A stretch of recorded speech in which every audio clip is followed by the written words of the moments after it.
영국 총선 소식 알아보겠습니다. 여야가 치열한 접전을 벌였던 영국 총선에서 집권 보수당이 예상보다 큰 차이로 승리를 거둘 것이 확실시되고 있습니다. 네, 하지만 이번에도 하원 의석 과반수는 확보하지 못해 연정 구성이 불가피할 것으로 보이는데요. 새 정부 출범 과정에 적지 않은 진통이 예상됩니다. 예. 국제부 연결합니다. 조수영 기자. 네, 국제부입니다. 어제까지 공개된 여론조사에서 보수당과 노동당이 1%포인트 안팎의 차이로 치열한 경쟁을 벌일 것으로 예상이 됐는데 출구조사 결과는 조금 예상 바뀐 것 같아요.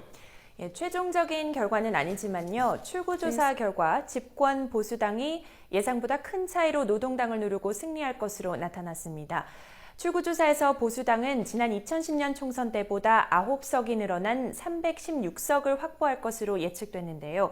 영국 하원 총 의석수의 과반인 326석에는 미치지 못할 것이라는 전망입니다.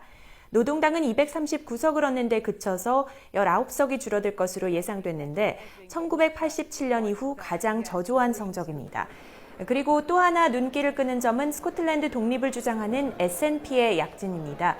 기존 9석에 불과했던 스코틀랜드 독립당 SNP는 지난해 말 새 당수에 오른 니콜라 스터전의 인기에 힘입어서 58석을 확보해서 3당에 오를 것으로 보입니다. 현지 전문가의 분석을 들어보시겠습니다. Very large numbers compared to what I was expecting for the Conservatives. Obviously, people expecting, much more uncertainty, equal numbers, but. 네, 지금 개표 작업이 한창일 텐데 최종 결과는 언제쯤 나오게 되나요? 네, 지금 영국의 각 선거구에서는 6시간째 개표 작업이 이어지고 있습니다. 5년 전 총선에서도 출구조사 결과가 실제 개표 결과와 거의 일치하는 것으로 나타났는데요. 대체적인 승패의 윤곽은 2-3시간쯤 뒤에 나올 것으로 보입니다. 다만 접전 지역이 많아서 개표 상황을 끝까지 지켜봐야 최종적인 승부의 향방을 확인할 수 있을 것으로 보입니다.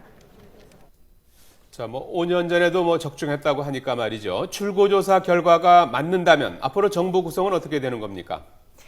예, 일당이 되는 보수당도 과반인 326석에는 10석이 부족하기 때문에 일단 단독 정부를 구성하지는 못하게 됩니다. 이렇게 되면 보수당은 다른 정당들과 연립정부나 정책연대를 성사시켜야 하는데 그 과정이 수월하지는 않을 것으로 보입니다. 보수당은 그동안 SNP와 대립각을 세워온 만큼 자유민주당과 연정을 유지하기 위한 협상에 노력을 기울일 것으로 전망됩니다.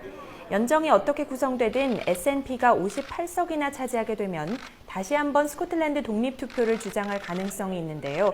이럴 경우 민족주의 부상으로 영국 내 분열이 더욱 심화될 것이라는 우려가 나오고 있습니다. 이와 함께 영국의 유럽연합 탈퇴를 둘러싼 논란도 더욱 가열될 것으로 보입니다. 보수당은 기존의 경제정책 등은 유지하면서 2017년까지 영국의 유럽연합 탈퇴를 묻는 국민투표를 진행해야 하는 과제를 안고 있는데요. 연정 내에서 노동당 등 좌파 정당들의 반대에 부딪힐 것으로 예상되면서 험난한 정치 여정을 예고하고 있습니다. 지금까지 국제부에서 YTN 조수연입니다.